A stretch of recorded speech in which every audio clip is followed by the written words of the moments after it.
Assalamualaikum warahmatullahi wabarakatuh. Selamat pagi kepada Bu Erni selaku dosen mata kuliah Adat and Agrarian Law. Di sini saya Anya Aprianti dengan NIM 25020476663 dari kelas LB65. Dalam tugas ini saya mempresentasikan dengan judul yaitu penyelesaian hukum terhadap kasus mafia tanah melalui upaya sistem pendaftaran tanah publikasi. Semua permasalahan yang diambil adalah di mana dalam kasus mafia tanah di daerah Alam Sutra pada April 2020, tersangka D melakukan gugatan terhadap tersangka M karena diduga bahwa ia memiliki tanah di Alam Sutra. Namun, seperti yang dilaporkan oleh kepolisian, ini adalah trik yang digunakan oleh pelaku untuk menguasai lahan di daerah tersebut. Kedua tersangka ini saling menggugat dalam satu jaringan yang sama untuk menghalangi usaha PTTM dan warga di sekitarnya. D dan M telah menyepakati untuk mengajukan gugatan hukum terhadap satu sama lain, dan ada pihak yang bertindak sebagai pengacara yang telah masuk daftar pencarian orang di Polda Metro Jaya. Namun pada Juli 2020, ada proses eksekusi lahan berukuran 45 hektar yang dimiliki oleh dua pihak, di mana 35 hektar dimiliki oleh PTTM dan 10 hektar lainnya dimiliki oleh warga. Eksekusi ini urung dilakukan setelah adanya perlawanan dari warga Alam Sutra dan PTTM terhadap mafia tanah yang bersangkutan, di mana PTTM dan warga masing-masing membuat laporan ke Polres Metro Tangerang pada tanggal 10 Februari sampai tanggal 14 Februari. Setelah mengumpulkan bukti, pada penyelidikan yang dilakukan, polisi menemukan surat dan dokumen yang digunakan tersangka D dan M yang berstatus palsu dan tidak terdaftar. Semua dokumen milik tersebut adalah palsu.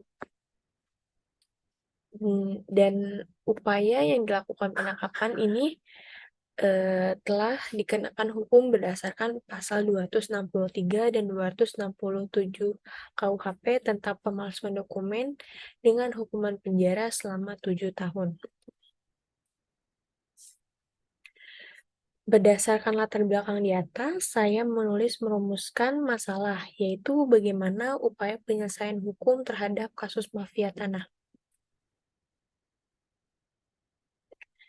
Seperti kita ketahui, tanah memiliki nilai ekonomi dan nilai sosial yang inheren. Kebutuhan akan tanah dapat disimpulkan sebagai indikator kesejahteraan masyarakat serta kehidupan bersama.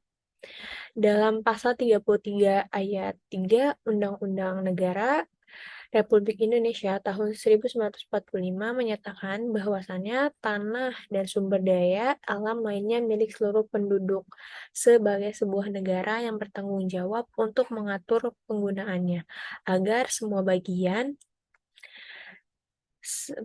sebuah negara yang bertanggung jawab untuk mengatur penggunaannya. Selanjutnya, tanah juga memiliki peran masyarakat untuk menjaga kesejahteraan semua komponen bangsa dengan mewujudkan fungsi pendukung dan kontrol.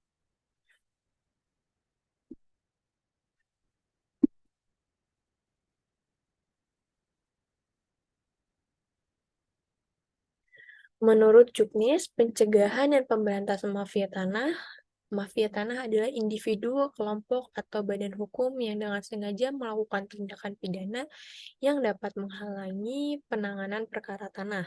Organisasi kejahatan ini sering menggunakan berbagai metode untuk melakukan. Seperti yang paling umum adalah dengan memasukkan dokumen-dokumen tanah, menggugat di pengadilan untuk mendapatkan hak tanah, melakukan transaksi jahat yang dicatat oleh dokumen legal, atau surat keterangan yang melibatkan pejabat umum. Selain itu juga, mereka dapat menciptakan data palsu dengan cara mencari data yang berhubungan dengan data korban atau data di tempat lain. Melakukan transaksi dengan data baru tersebut, jual beli fiktif, penipuan, penggelapan, melakukan rekayasa perkara, melibatkan broker dan oknum notaris, serta bekerja sama dengan aparat penegak hukum. Untuk itu, mencegah mafia tanah dari tingkatan administratif pertanahan, sistem pendaftaran tanah yang berupa sistem publikasi negatif dapat diubah menjadi sistem publikasi positif. Hal ini dapat dilakukan dengan melakukan revisi atau perubahan terhadap UU PA dan peraturan pelaksanaannya, khususnya pada pasal-pasal yang berkaitan dengan pendaftaran tanah. Apabila dalam sistem publikasi positif terjadi kesalahan prosedur pendaftarannya yang menyebabkan kerugian bagi pihak, seharusnya lebih berhak negara menjamin pembayaran ganti rugi kepada mereka yang terkait yang terdam, terbukti haknya benar dengan konsep indivisible dan indemnity.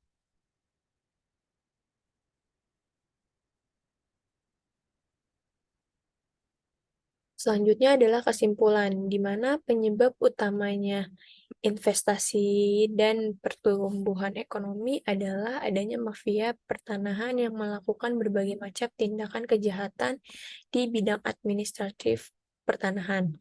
Oleh karena itu, dibutuhkan upaya pencegahan yang dikembangkan melalui penelitian deskriptif analitis dengan pendekatan sosiolegal. Berdasarkan hasil pembahasan, upaya alternatif untuk menghadapi mafia pertanahan adalah dengan mengubah sistem publikasi negatif menjadi sistem publikasi positif. Selain itu, pemerintah juga wajib menjamin dana ganti rugi untuk membayar kepada penggugat yang haknya terbukti benar, menggunakan konsep indivisible dan indemnity.